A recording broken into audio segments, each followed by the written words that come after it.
Hello, I'm Jim Lebenthal, the Chief Market Strategist at Cerity Partners and a member of our investment office.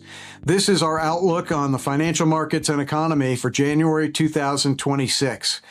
This is a good time to look back on 2025, to go back to what we thought would happen in 2025 and review whether we were right or wrong, as well as give you our outlook for the year ahead. So starting with where we were a year ago, we did come into 2025 expecting a good growth in the economy, which we got. And as we've gone into 2026, the U.S. economy is growing well over 3%. International markets are also growing. We expected the labor market to stay intact, which it mostly did. Now, it certainly did soften here at the end of 2025, and we're going to see if that softening continues in 2026, but mostly the labor market has stayed intact. Inflation has come down, maybe not as much as we all would have liked, but it did come down, and the Fed eased in 2025 as we expected. Because of these things, profits grew and the financial markets rallied across the board, be it stocks, bonds, commodities, whatever. Now, we didn't get everything right. We did expect that lower interest rates would prevail and help both the housing market and the manufacturing sector. Neither of those things came to pass. So we give ourselves probably a solid B as far as how our outlook into 2025 came to pass. Now let's take a look into 2026. We see much of the same. We see an economy that's likely to continue to grow slightly above trend, both on the continued build out of infrastructure for the artificial intelligence industry and on the back of a labor market that we think will stay intact and allow consumption to continue to grow.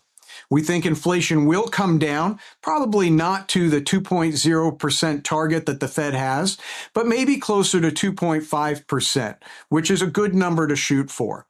We think that the Fed will continue to stay accommodative. We think deregulation will occur. And all of these things, combined with a very stimulative budget bill that was enacted in 2025, should once again allow profits to grow nicely and the financial markets to rally with that profit growth. But of course, we could be wrong. Where could we be wrong? Well, to start with, the artificial intelligence infrastructure build-out could falter. Now, I want to be clear, we see no signs of that yet, but it could happen. It's also equally likely that that labor softening I mentioned at the end of 2025 continues into 2026 and even gets worse. Again, we don't think it's going to happen, but it could.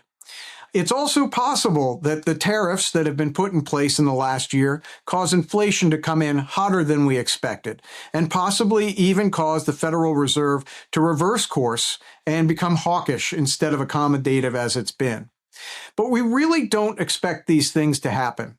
There are also unknowns out there, such as how the Supreme Court will rule on the legality of tariffs, as well as the ability of President Trump to fire Fed Governor Lisa Cook. These are important topics, and we look for resolution from the Supreme Court on them. But as we enter 2026, we really are quite optimistic once again. And with that, I do want to take a moment to thank all of you, our clients, our colleagues, our friends, for being with us on this journey. We're delighted you're here, and I'm wishing you all the best in the year ahead. Thank you.